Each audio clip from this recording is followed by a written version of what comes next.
Okay, well, if we're talking about the 22 general election, it starts with maps. Maps, maps, maps, maps, maps. Those of us who work in the party, both Republican and Democratic Party, and who are election people, this last couple of months has been really challenging because, as you may know, due to the census every 10 years, we have to redo all the maps for all the districts to take into account the change in census, and that changes everything from the federal government all the way down to the precincts. So finally, with maps undergoing court challenges and what have you, as of January 13th, we finally have had all the maps from the federal, state, and local levels decided upon. And it's a lot of challenge for us as people in the Democratic and the Republican Party, because it changes elections and it changes the face of how we campaign. But it also makes it tough on voters trying to figure out and sort it out, like where am I, who am I, what district am I in? We're trying to push out information as much as possible to that. But even the information on the internet now, depending on the source, everyone is still in the process of updating their pages and updating their maps. So even the internet is an unimpeachable source of information right now. So put that aside, the census and maps and everything that has changed with that. The other main topic, if you will, of this year's election, a piece especially for people in Illinois, is the passage by the state of Illinois of the omnibus election bill. Great bill. As 33 states in the United States of America are trying to roll back voting rights, Illinois has done just the opposite. The omnibus bill that was passed in June of this year really codifies some great things in Illinois election law that is going to make elections a lot easier for Illinoisans to vote in the future. So let's go and do a little bit of dive into the omnibus election bill.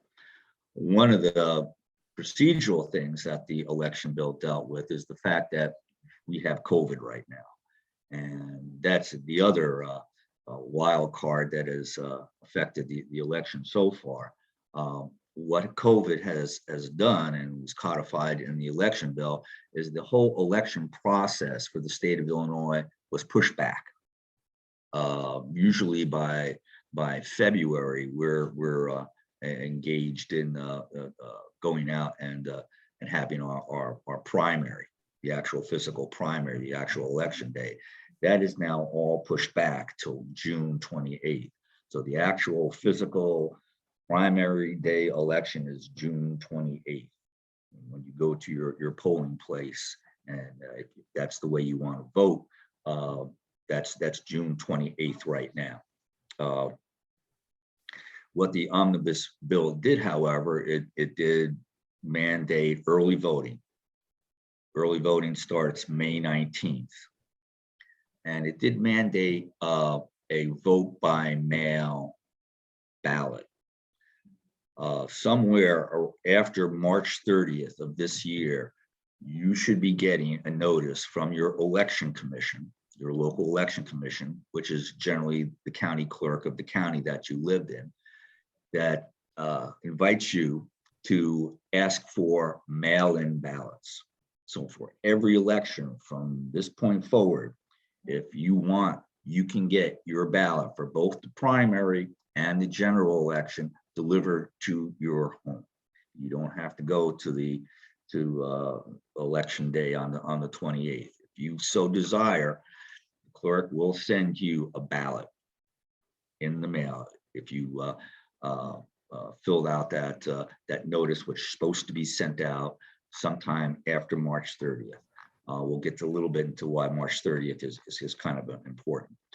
But I think that's great, and all the parties are trying to figure out how they're going to react to that. Us in the Democratic Party think it's great. As we looked at our election results from the last election, from the presidential election, man, that election was won. The 8 million votes that we talk about, general votes that went for Biden as opposed to the former president, vast majority of those were vote by mail. So many states have done it for years. It's now Illinois election law that you can get that mail-in ballot whenever you want to, if you so make that choice.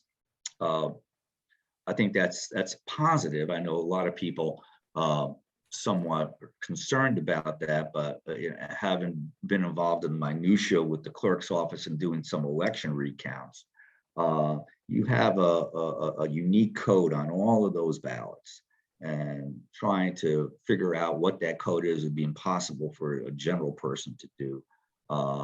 You have a pretty good level of confidence that your ballot is secure, especially since your ballot is tracked and supposed to be so noted by the county clerk. So say if you send in your ballot and 3 weeks later you want to make sure that the United States Postal Service delivered that ballot to your county clerk, he is supposed to put up on his website that ballot has been received. Or if not, then you can go do some research on why the ballot didn't come in yet. So you can check your ballot to make sure that it is that has been received. So we are encouraging people to be aware of mail-in ballot and the notice that you're going to get for mail-in ballots. And if you want to do that, that's the way you want to vote, we encourage you to do so. I know from my perspective, from my kids, all my kids love the mail-in ballot. It comes right to their house. You take 5-10 minutes, fill out the ballot, put it in the mail, you're done with. You don't have to worry about lines at the polling place, do I need to take off work, et cetera, et cetera. The other thing the omnibus bill did also tagged early voting. Early voting is now codified in Illinois law. Early voting will start May 19th. I do not know yet at this point in time what the locations for early voting are going to be. That's up to the clerk.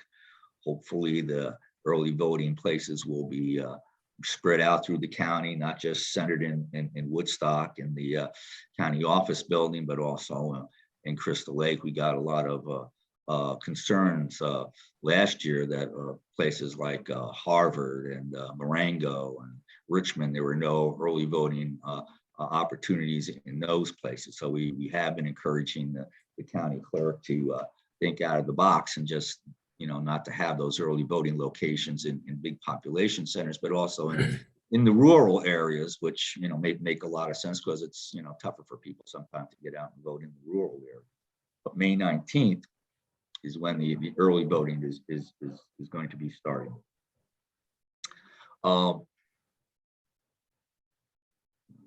Another thing I wanted to mention about early voting. About voting too. We also are encouraging to the clerk to have more drop boxes for mail-in ballots throughout the county.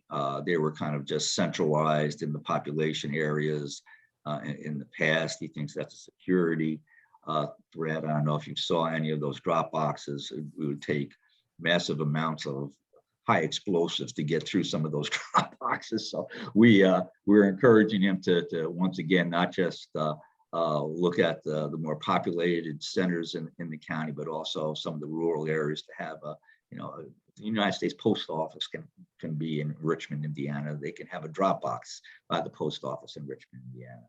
And so we're encouraging him to do that also. Right now, we are in what's called the petition season. And if you're a candidate for office in Illinois, this is a nail-biting time because you got to get enough signatures on your petitions to get on the ballot. And with the election being pushed back, primary election being pushed back to June 28th, you have to get all of your signatures in the dead of winter. And you have to file your petition with all your signatures in an expedited time frame, which means you have to have all your signatures on all your petitions by March 14th is the drop dead date. So just think, all of this was not really decided totally until about January 13th of this year. So January 13th to March 14th to get all your signatures. As a matter of fact, right now I'm at a petition signing event that one of our precinct committee men are holding at his house, just getting people interested in signing petitions, because you can't get on the ballot unless you have your petitions and unless you get your petition signed. So encourage you, and I'll give you some information at the end of this telecast on how you can contact people to get to sign their petitions if you should so desire. Can't run for office unless you're on the ballot. Can't get on the ballot unless you get your petition signed.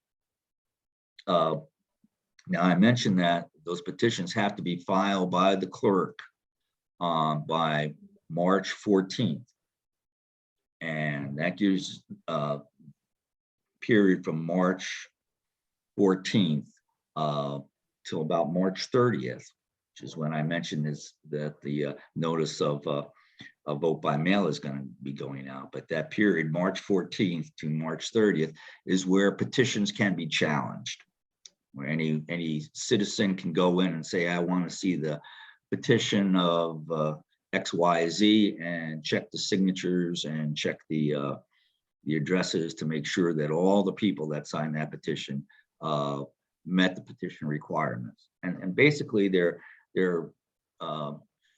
the three requirements to sign a petition. You have to be a citizen, you have to be over 18, and you have to be in whatever geographic district that petition relates to. So say, if I want to sign a petition for my United States congressman, I have to be in the district that congressman is in. Say if I want to sign a petition for a county board member, I have to be in that district that county board member is going to be representing. That becomes a challenge because why? Because all the maps have changed. So we're scrambling to try to update our voters and update our bases with the change in all the maps. And perhaps the biggest change as it relates to, well, not the biggest, it's one of the biggest change, let me say, as it relates to McHenry County is McHenry County is now in 4, count them, 4 congressional districts. McHenry County is going to be represented by 4 United States congressmen and women. We used to be, I'm sure some of your members here know, we used to be in either the 14th or the 6th congressional district, Sean Casten and Lauren Underwood's district. We are no longer in the 6th or the 14th districts. We are instead in the 9th, 10th, 11th, and 16th congressional districts. The county got pretty well divided up by the map makers in Springfield when it comes to our congressional delegation. One way of looking at it is they like McHenry County so much they gave us 4 congressmen. But, so it's been a challenge to get people to become aware of what congressional district they're in. There's a map that Shaw Media has out there that's somewhat accurate as to the congressional districts. It's a hodgepodge, and it is difficult. I live here in Crystal Lake, and Crystal Lake, south of Crystal Lake Avenue, the majority of south of Crystal Lake Avenue is in the 9th congressional district. which means my new Congresswoman is Jan Jankowski. A part of Crystal Lake and further to the west is in the 11th congressional district. That is Bill Foster's district. And I'm mentioning Democrats now because I don't know who the Republicans are going to run in these districts, but these are sitting Congress people. So Jan Jankowski is sitting in the 9th, and she's going to run again. Bill Foster is the sitting congressman in the 11th. He's running again. Northern McHenry County, most of that is in the 10th congressional district. That's Bill Schneider, and he is running again. And the northern eastern part of McHenry County is now in the 16th congressional district. That is current Congresswoman Sherry Bustos. She is not running again. That's an open seat. So perhaps that's one of the biggest challenges for people in this up and coming election. But the good news is you have June 28th to figure it all out, what congressional district you are in. Perhaps it'd be, since I'm at this point, to go up and down the ballot so you get kind of a feel for what's going to be on the ballot and what you're going to be looking at. It's hard to tell at this particular point in time because, once again, we're in the petition signing season.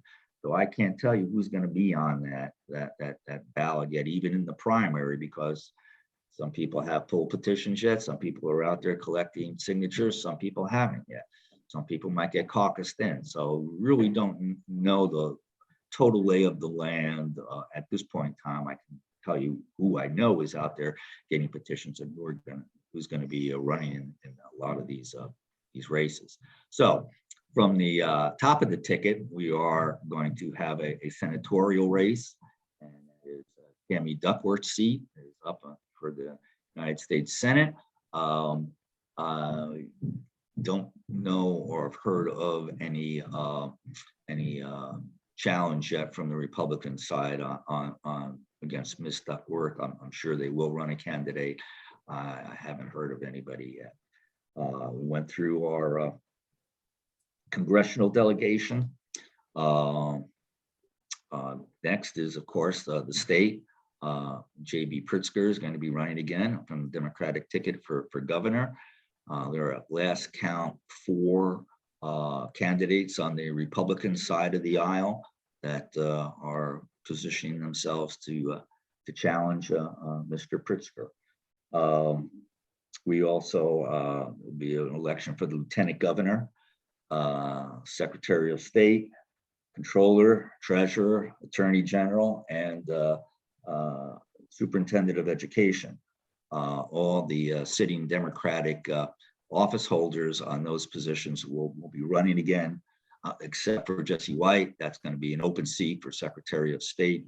He's not going to run again. It's going to be an interesting election not to have Jesse White running for the top of the ticket for us. But there's 3 or 4 challengers on the Democratic side.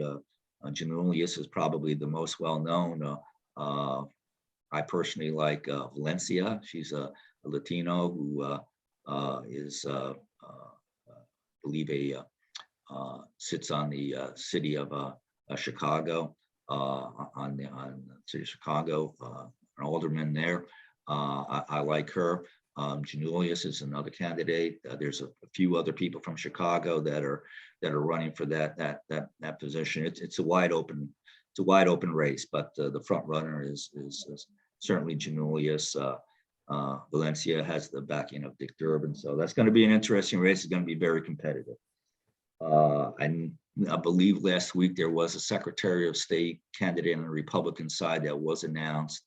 I can't remember his name. Controller Susan Mendoza is going to be running again. Treasurer Bill Fredericks is going to be running again. Attorney General Kwame Raoul is going to be running again, and don't know who the current Secretary of Education is, but I believe he is going to be running again. I think those are all great candidates. Check out their websites; they're established candidates. I think especially Susan Mendoza as controller.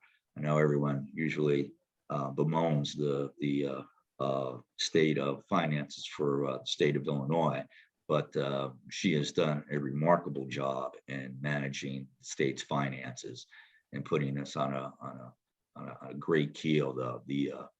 If you can remember, the bill paying during the Rounder administration was anywhere from 3 months out to a year. She's reduced that bill backlog to 13 days. Quite a remarkable accomplishment. I also would really check out her the controller's website. It has got a great dashboard that shows you where the state finances are, where they're going, and how she's managing them. So, if you like accountability, I think she's a very transparent in how she's running the office there. Should deserve your vote. We then have the Illinois Senate races. We still have the same 3 Illinois Senate districts: Senate District 26, 32, and 33, which is McClatchy, Wilcox, and DeWitt, all Republicans. They are still running for their seats. We're looking, quite frankly, for candidates to run against them. We haven't been able to find anyone yet. And as far as reps, Illinois reps for McHenry County, there's 52, 63, 64, 65, and 66. That's McLaughlin, Reich, Weber, Ugate, and Suzanne Ness in 66. Suzanne is the one Democrat, all the rest are Republicans. Everyone is running again in those races too. All the incumbents are running in those races. A little bit down the list, if you will, when we get to local elections.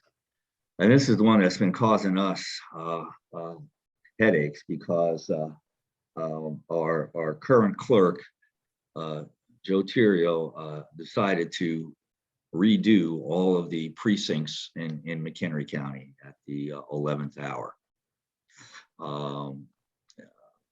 He feels that he was mandated to do that under the omnibus election bill. The omnibus election bill just merely stated that precincts, which are the smallest level of political geography, if you will, that there shouldn't be more than 1,200 voters in every precinct. And if you have over 1,200 voters, you should really split the precincts up. Instead of just doing that, he changed the entire precinct structure that has been in McHenry County since the 1960s. And all the precincts have been renumbered and reconfigured. So we're having a heck of a time trying to figure out who's in what precincts, because it's important to the Democratic Party because we kind of organize our party activity at the precinct level. We like to have a precinct committee person in each precinct. That's how we get out the votes. Republican Party gets out the votes on more of a township level and through other means, but we try to do our boots on the ground at the precinct level. So it's really been hampering us trying to find out who's in what precinct, and particularly me, for instance, I'm a precinct committee person. I used to be the precinct committee person in Algonquin 36. I'm no longer the precinct committee person in Algonquin 36. I'm the precinct committee person in Algonquin 3. It's roughly the same geographic area, but there have been some changes to it. This is important because there's another layer of change that's happening in McHenry County. Because a year ago, the county board, as part of the Seminole census, decided to redraw the county politically. Currently, there are 5 county board districts. You have 5 districts. Each of those districts have 4 county board members, which makes up, your membership on the county board. There's 6 county board districts, not 5. Even I get confused sometimes. So 6 county board districts, 4 members in each district, 24 county board members. Republican Party didn't want to change that, but we said, hey, there's just way too, Democrats said there's way too many county board members. You're all for streamlining government. You're all for reducing the size of government. Every district needs 4 county board members. So we were able to change the districts to 2 county board members, but there are now 9 county board districts. 9 of those districts have 2 members. So county board is being reduced from 24 members to 18 members. I think ultimately that's going to be a good thing for government, because you don't even need 18 county board members, but reducing that number down to 24, spreading it out, it will be a good thing eventually. But we have both the new precincts and the new districts kind of pitting against one another, and it's going to be a little bit of a confusion. The county clerk has been on record as stating no one cares which precincts they're in, and we beg to differ, because the precincts really determine where you vote, where your voting location is going to be at. If you choose to vote on election day, we do not know where any of the new voting locations are going to be. Hopefully that'll all be sorted out by the county clerk by the 28th. Okay, so you're all going to have all brand new county board members. Everyone on the county board, all your 18 members are going to be new. Also on the countywide level, you're going to have a new state's attorney is up for election. Sheriff is up for election. Clerk Terrio is up for election. We have a great candidate, Mary Mahady, who's the current assessor over in McHenry Township. She's running for county clerk along with Drew Georgie on the Democratic side.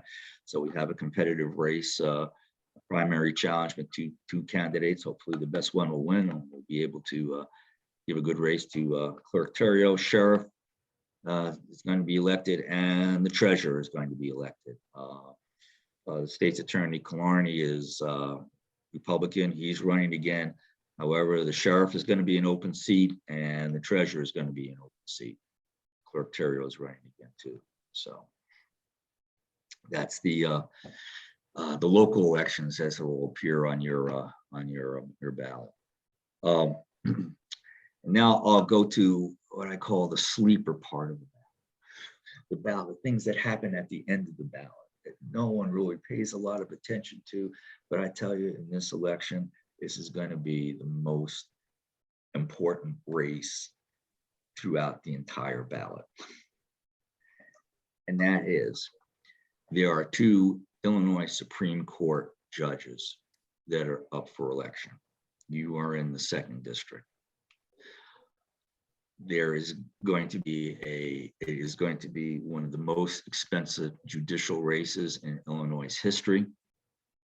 The Republicans are going to put tons of money into the race, because if you can't get the governor's office and you can't get the House or the Senate, you can still overturn everything if you have a Republican Supreme Court.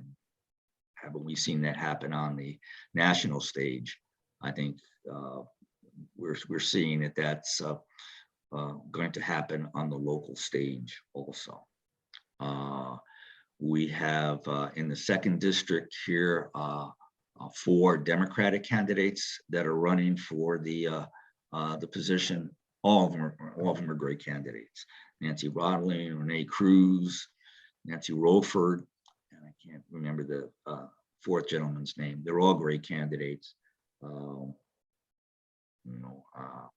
I'm still in the process of trying to sort who I'm going to support, but it's going to be who's going to be able to, quite unfortunately, but who's going to be able to raise enough money. That's what it's going to get down to, and I'll have another bit on that in the future. There's also an appellate court race. There's some good candidates in the appellate court race too that is being run. So people generally, when you get down to the end of the ballot and you have these judicial retentions or new judges, people don't pay attention to that as much as they do, the big marquee kind of races. Tammy Duckworth, who's going to be my congressman, who's going to be my rep in the in the local county government. I tell you that the last race, the judicial races, are going to be extremely important this year because, as I mentioned before, there's going to be a ton of money thrown in that race. There's also going to be a referendum on the ballot. And that referendum is going to make sure that Illinois does not become a right-to-work state. All the states around us are very anti-union. They're right-to-work states. There's been a concerted effort on behalf of many unions to make sure that Illinois does not become a right-to-work state, and that the union movement can stay strong in Illinois. So there will be a referendum regarding a constitutional prohibition against becoming a right-to-work state. Okay, gotta take a little sip here. Now, I mentioned about money in the race. I'm giving you a preview of what you're going to be hearing about for the next year till you're sick and tired of hearing it. But you can say, I heard it here. It started with John Labaj telling me this. There's a billionaire in the state of Illinois, and he's not J.B. Pritzker. There's a billionaire in the state of Illinois that makes J.B. Pritzker look like, yeah, he's okay. He's got $4 billion worth of assets. A gentleman by the name of Ken Griffin. He's got $27 billion. He's the richest man in the state of Illinois. He's one of the richest people in the United States of America, probably in the world. And he's on record as saying, whatever it takes to win the governorship, whatever it takes to win the state Supreme Court, whatever it takes to put Republicans in office, my money is open. He's openly recruiting candidates. It's going to be the Griffin slate for the Republican Party. Say what you will about that, it's going to be a fact of life. He's going to dump a ton of cash for the governor's race. I know people have been heard recently that Mr. Pritzker is going to drop $90 million of his own money into the governor's race. I don't want to say chump change, but Mr. Griffin can double that and still not have with the money in his couch. So he is literally going to try to buy the governor's race, all the other races up and down the ticket, and along with the Supreme Court justice. I mean, us that are engaged in the trenches have already coined a phrase: who are the gifts? Who are the candidates that are being funded by Ken Griffin? He's got this gubernatorial candidate, which is Richard Irvin. He's got candidates for the Attorney General. He's got candidate for the Secretary of State. He's even tapped a few people in McHenry County. Sharon Teresi, who's the controller for the McHenry County, he's tapped her to run for against Susan Mendoza. So you just have to be aware of that, and you have to really perhaps do some research. And of course, us as Democrats are going to be telling you who the candidates that are funded by Ken Griffin. I mean, the question is, who controls government, the king or the kingmaker? And Mr. Griffin has positioned himself as the non-elected kingmaker of a lot of Republican candidates in Illinois, and it's something everyone needs to know about, and to just vote accordingly. If you think that's okay, that's fine. But if you think money in politics is a really bad thing, this is going to be really a bad thing. I'll stop right there. Questions?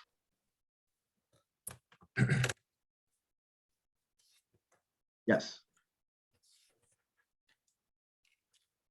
I have a couple. Sure, John. On sheriff, Colatorti and Tattleman. My sense is Tattleman is the better choice because I see Colatorti with the Rabin sign almost everywhere I go. and I thought Colatorte was against all the mask mandates, but I wanted to ask you about that. They're both Republican candidates. I will tell you that we were trying to get someone to run the Democratic side of that. Quite frankly, when we ask people in law enforcement if they'd run on a Democratic ticket for sheriff, is why would I do that and lose my job on top? Colatorte, I will say that the unions in McHenry County are putting some money into the Tannelman campaign, because Total Quarry is so anti-union and anti-union, trying to bust the union, that they are going with Tannelman. I don't know the man personally. Suzanne Ness, who's the Democratic representative in 66, has tapped him to be on kind of her circle of law enforcement officers as we try to feel our way through the law enforcement reform bill and do some workup amendments to that. She speaks highly of him. So that's about all I can say right there. Thank you. What else, John? Come on. Well, one other one I wrote down is, are Illinois House boundaries, like I've got Weber, and you said those weren't changing in number. Are they changing in geography, or are they staying exactly the same? They're changing in geography, but I think ours are very minor changes in geography. So they're basically the same. I think the map drawers in Springfield say, "Oh, these are Republican districts, and we're not going to mess with them." The 66 Suzanne's district, they changed a little bit, but they kind of left that alone.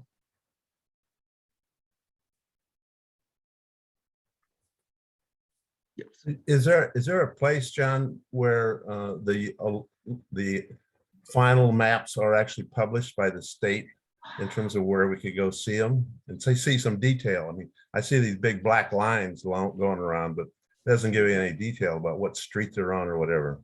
Yep, that's a problem. State Board of Elections is the keeper of the final maps, and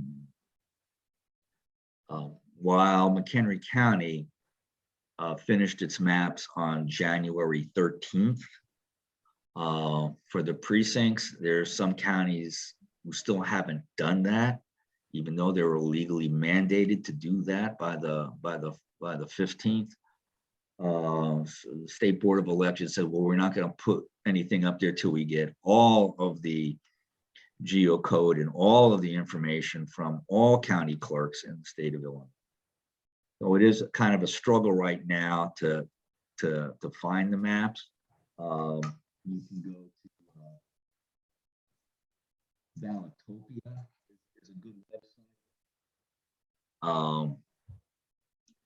Shaw Media has a pretty good website. As far as your federal congressional maps, House.gov, Senate.gov has good maps up. Okay. Is there any particular? I forgot which race you were looking at. Well, I was looking at all of them, actually. I mean, I don't even know for sure who my rep is yet in terms of finding a map. I find several maps, but I don't know if it's the first version or the 10th version or what I know. it is. Yeah. So where's the final maps at? They're not out yet. Eventually, the clerk should have that up. Now, if you can give me your address, we have through a Freedom of Information Act gotten some of the GIS maps that the clerk used to redo the precincts, and I can find out for you which congressional district you're in, which district you're in as far as the House and the Senate is in Illinois, which district you're in for McHenry County, and who your or your county board members are. Are they going to mail out a new voter registration card for everybody? They're in the going to county? have to. They're going to have to, because all of those things have changed. So you should get a new voter registration card, and you should also be getting a new notice of where your polling location is going to be at. Yeah, that's on the registration card, I think. No. Yeah. So so the local clerk's office doesn't have all these maps finalized and published online somewhere. Not I yet. couldn't find anything. No, not yet. Sharing our frustration. Hopefully that should be, you would think that would be up within the next week or two. All right. Okay. Don, I have a question about the congressional districts Mhm. and the petition season that we're in right now too. And if I heard you correctly, you said that we cannot sign a petition if that person is no longer in our district, right? Or if we're no longer in that person's district, is that right? Right. Okay, so I keep getting, because Sean was my rep, I keep getting information from somehow from that campaign, you know, and other areas too, that petition season, can you come and sign a petition for Sean? Can't do it. Can't do it. Okay. You know, you're on the list, and once you get on the list, you know, candidates don't like to give up volunteers. Yeah. I know, John, I get stuff from Sean all the time too, and he's not my congressman anymore, but I still support him, and I'm still giving money to him because I think he's great to have in Congress, but you can't sign his petition. Okay. You're probably either in I'm in Jan's district. You're in Jan's district. You're in 9. Mm-hmm. Yeah, that one I know for sure, because if I think I actually got it from Sean's campaign manager. Yeah. Mm-hmm. Yep. So. And then also, do you have access to, we can probably get this from the websites too, but I really want to go through the process of just self-educating before that, before June. Do you have access to contact information from these candidates that you mentioned, or we can just probably visit their websites and get that information? Because we would like to host town hall meet and greets of sorts. You can go to their websites. We're starting to go to the Democratic Party's website.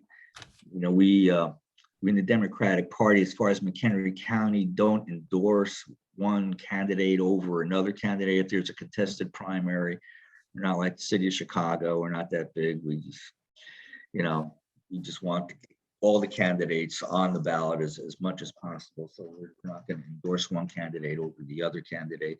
But our website, we should be starting to post candidates that we know are running, that we know have full petitions, you know, and are running for office. Also on our website, you will know, you know, in this age of COVID, we were somewhat rethinking our door-to-door strategy to go door-to-door to get people to sign petitions. There are petition signing parties that we are having. I'm at one right now. If you want to sign petitions, you can come by 1804 Louisville Lane, and we have all the petitions that you can sign here. But go to the website and you'll see we're going to be hosting those kind of petition signing events for the next all the way to the end of February to get people out and to get these candidates' petitions signed, because as I said, they have a compressed amount of time they have to get them signed by. Will you guys be hosting a petition signing to where the petitions can actually be brought to the car? We will do that too. The one I'm at right now, you can come up to the front door, or if you stay in the driveway, we'll take the petitions to you. Okay, now how long is this, just on the weekend, or are you gonna be doing it like how often, and So far, how will we be notified? So far, they're on the weekends. Okay. And just go to the henrydems.org website and go to events, and they'll all be listed there. If you want advance notice, 1804 Louisville Lane in Crystal Lake here, noon to 4 on next Saturday and Oh. noon to 4 next Sunday. Okay, We'll have all the petitions of candidates that we know of that here for your signature. awesome. What was the Awesome. time You will for also next have Saturday?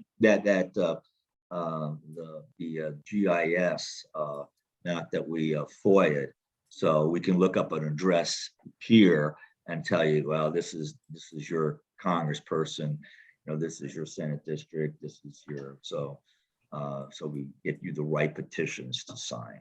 Okay, awesome. Okay, John, your hand is up. John, two things. What was the time on the Saturday petition signing at 1804 Louisville? Noon to 4. Noon to 4? Noon to 4. Okay. And then, Go Saturday and Sunday next weekend. right.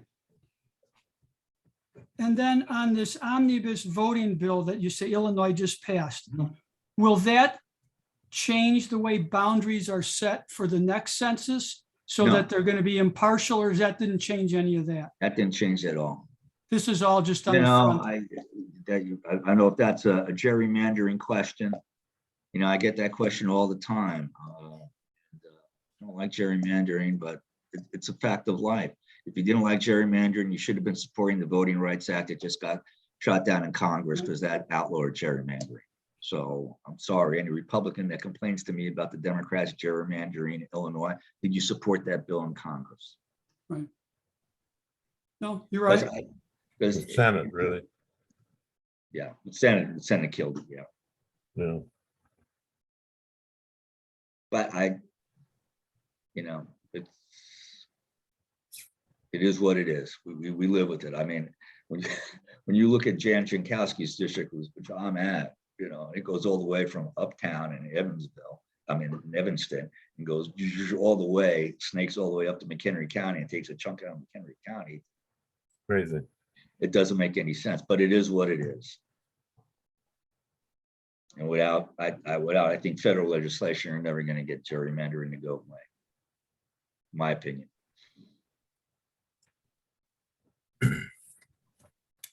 Are there other questions? You want to say hi, Mary? Should have known she was back behind the scenes somewhere.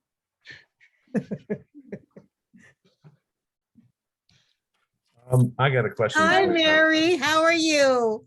Hey, it's good to see you. This is Evelyn. Yeah. And then who else is there? Kate John. and Oh, John. John Lunas. Yes. Hi. Hi. We have How a, are you? okay. How are you guys doing? We're doing great. Trying to get ready for this GOTV season. Yes, busy Yeah. season, I know. It's going to be busy. We have a potential candidate in the front room who was signing some of these petitions. Oh, that's great. Yeah. Yeah. So- Mary just reminded me. Okay, you're cutting out a little bit, John. Can you say that again? Mary just reminded me of something too. If you want to run for office, you want to be a candidate, the Democratic Party is looking for you. I am serious. And if you say, well, I don't want to, I can't run for, I don't want to be part of government or, that you can run for precinct committee person. So it's the beginning wrong. And you're responsible for a precinct, responsible for all the voters in that precinct and getting out the vote in that precinct. It's a great And it can be introduction. fun to try to do better than She needs to get a little closer to the microphone because we can't understand her. I guess I can. Yeah. I was gonna say it can be fun because you try to do better, in each successive time, you try to reach out to more voters and everything. So, yeah. So I would highly encourage you to do it. And John, When you I report to John as a foot soldier. So anyway, it's really good to see you guys. I would be coming to meetings, but it's like I'm up to here, as many people are with the. I totally understand. Yeah. You're not, I never, I don't think I ever see you when you're not busy. And if you're not busy, it doesn't seem normal. Well, the same to you, Evelyn. Yeah. And Mhm. so, I know. So, well, it's it's- really good to see you again and know that I'm out here and supportive. Oh, I know that. I've always known that. Thank you so much. Okay. Once again, if you don't want to run for office, but if you know someone who might be interested, my contact information is on, once again, McHenryCountyDems.org. Just go to precinct committee person or executive committee. I'm on the executive board. We want to talk to you. It's trying to get candidates is a tough road to hoe in the best of times. In these times, it is difficult, but you can't put forth your agenda unless, once again, you get elected. That's right. That's right. Well, thank you once again for Thank this you. extremely in-depth information that we so critically needed. Really appreciate it. Do keep on looking on the website. And if you have any questions that you forgot about, once again, my contact information is on there. Feel free to give me a call or to email me and I'll try to get an answer for you. All righty. Well, thank you. Thank you for really Okay. just taking your time to inform us. Really Thank appreciate it. you. Thanks, John. See you at a petition signing next week, probably. Okay, cool.